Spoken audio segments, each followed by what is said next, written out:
it. It had nothing to do with it. It was about Mexico. But this is so dumb. And, of course, Kathy Gifford with the severed head and all that. I don't know how her career will ever come back.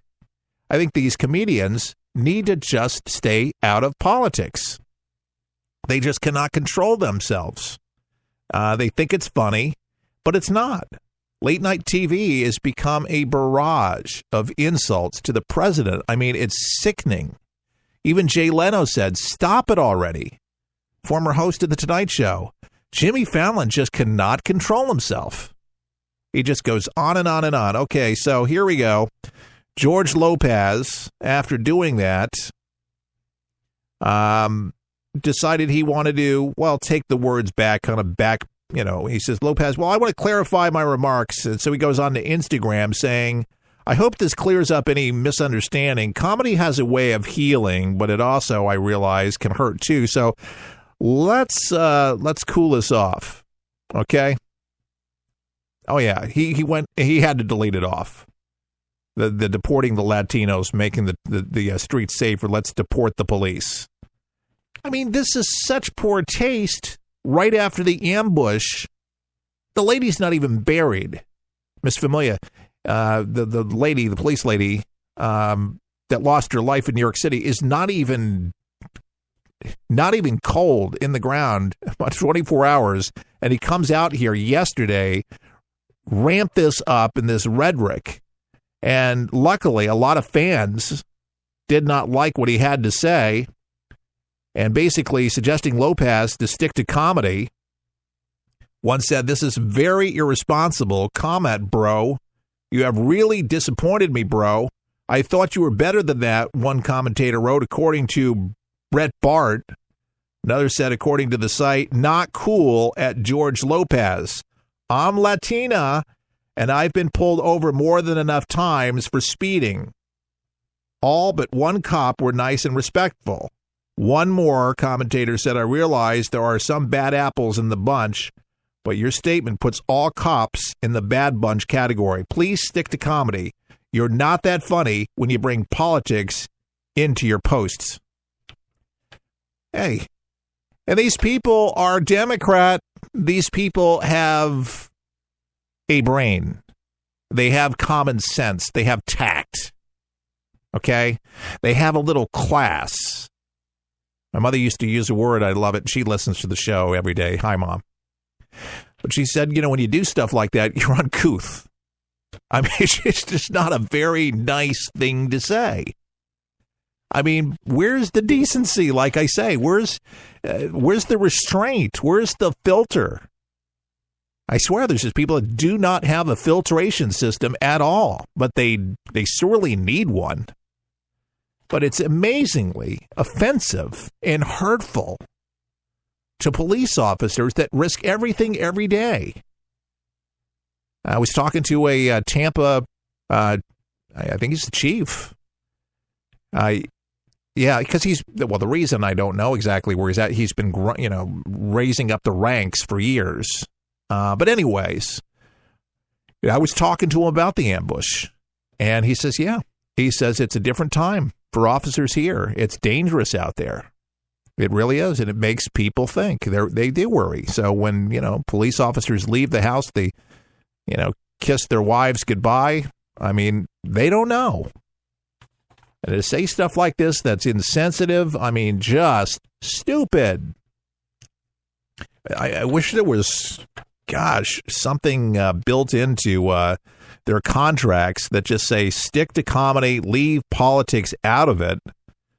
There's some kind of movement or something like that, because it just, to me, it's things like this, again, that exacerbate the loose cannons, exacerbate the negative sentiment that people have on police to begin with. And there's a lot of folks that really, again, they hate them.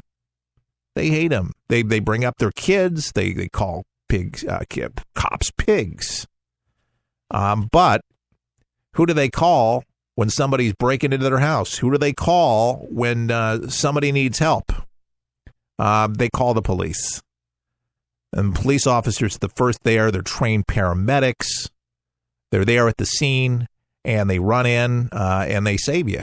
They're like Supermen and Superwoman. It's those bad apples. It's just those bad apples that don't deserve the badge. And if they're wrongdoing or anything like that, I hope there's whistleblower numbers where cops turn them in. And if you're a cop that you know that there's somebody a bad apple, turn them in. Call. Get a disposable phone. You don't want to be tracked, but do the right thing. Because it's getting too many of the officers killed and peeving off the unstable folks out there. And believe me, it seems to be an increase of instability in people's psyches these days. And souls. I mean, I don't know if it's the latter days kind of thing. Just kind of makes you wonder. But there's a lot of strange stuff happening in the world, that's for sure. Speaking about, well, this is not so strange. I don't know if this is feuded by Michael Moore. It could be because he promised that they were going to start storming Capitol Hill. Well, it happened. At least 80 demonstrators were arrested yesterday in the House and Senate office buildings on Capitol Hill, according to the U.S. Capitol Police. Now, most reportedly were demonstrating against proposed changes to federal health care law, which included congressional Republicans' efforts to make big changes to Obamacare. So they were sounding off there, fueled up. So police officers said that they arrested, for those arrested, were first told to cease and desist their unlawful demonstrations, and that those who refused were arrested and charged with crowding, obstructing, and senators couldn't get around. So altogether, officials were saying 21 adults, 10 males, and 11 females were arrested in the House office building, and 59 adults, 22 males, and 37 females were arrested in Senate office buildings. So it was a big mess. It's one thing to protest, but one thing to obstruct and to hold the laws. There's a process. This is how our democracy works, and you can't hold that up. It's illegal. As much as they want their voices to be heard, they can demonstrate peacefully outside. But Michael Moore, the Michael Moores of the world, this is the way that they do business. This is not a sit-in. This is not peaceful things that people did in the 60s back then. It has nothing to do with that. This is aggressive behavior. It's negativity. And this is the crap that these so-called celebrity producers, they got rich off putting together crap movies and documentaries. Michael Moore, I mean, a shining example of insanity in our country. A man who loves to be in the limelight, loves the press, but loves riling people up and getting people charged up, supercharged. And he knows that there's enough people out there that will do something again and don't care because they feel, from what Michael Moores of the world say, or Madonna says, that these people are really patriots for things that they do. I mean, it's so unnecessary. But thank you, Michael Moore. Thank you very much. And he was the one that actually went around saying that Donald Trump might just get elected. Remember that? We had a lot of audio from him, but saying that the guy was a genius. His own audio. And yet he can't accept that he's in the presidency either. You know how many people bit their lip the whole time that Barack Obama was in the Oval Office? How many conservatives bit their lip? They didn't do any of this stuff. There was no severed heads of Barack Obama. There was no threats by Madonna to blow up the White House, even though the world was imploding all the way around. Healthcare was already imploding before he even got out of the White House. People's salaries, they weren't making any more money or making less money. Remember the hope and change, hope and change. They're still looking for more money. They didn't get the payday that Barack promised, right? Race relations, dismal. The police, not respected. Military, not respected. Just like de Blasio's politics when it comes to the police. It's the same stuff. I think they're pals. Blasio, yeah, and Barack Obama, they come from the same kilt. This is the stuff that they subscribe to. That's not my America, folks. That's not the America that I grew up in. That's not the one that I love. but it has become a reality. We got to stand up, folks, against these folks that are trying to chisel away at our democracy, chip by chip. And we had a wake-up call. Donald Trump was very that. But I have told people the last week or so or more, and I'll continue, our work's not done here. Donald Trump, he's in the White House, but we have to continue on. You know, they're great with mobilizing their marches. We got to let our voices be heard, and we need to stand up for rights. We have to continue calling our congressmen, and when there's things that we know that are unjust, we have to speak up. We can't just whisper. We can't do it, or we're going to lose our country, folks. We don't want that to happen, do we?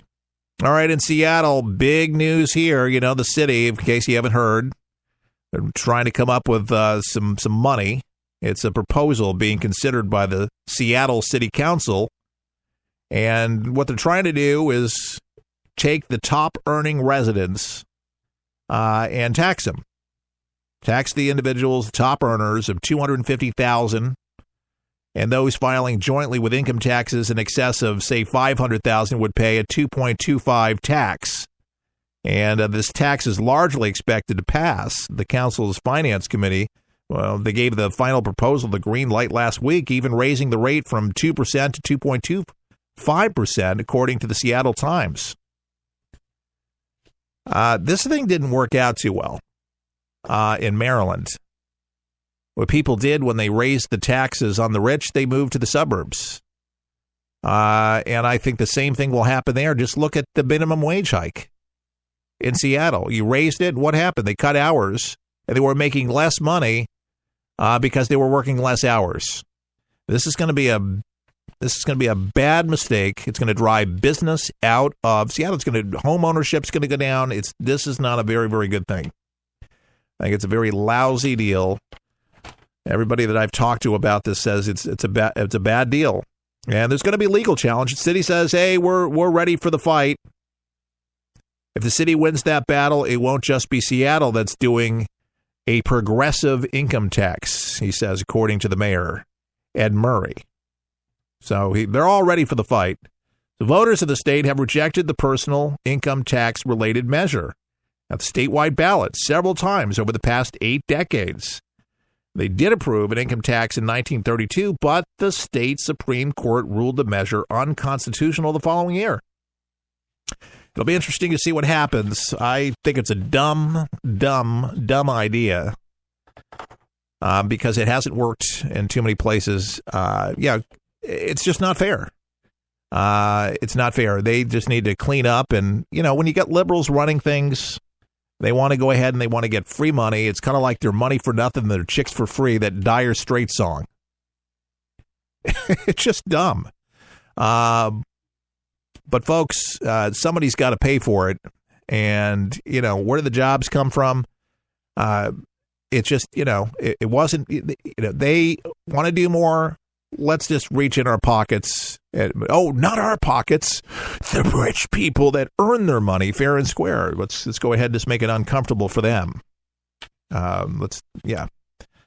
Tax everybody else.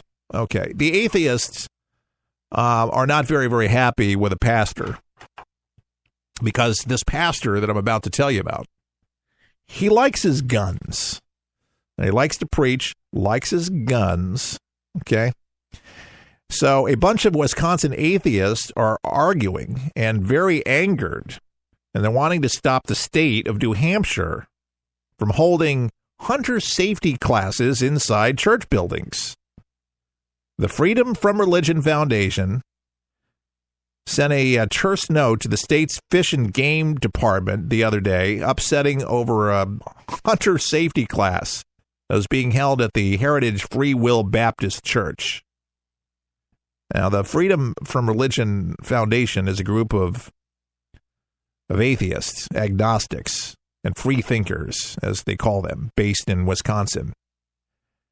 And they said that they were contacted by a dismayed citizen who attended the hunting safety class, and that the class was co-sponsored by the church and was taught by a minister. We strongly urge the department, based on this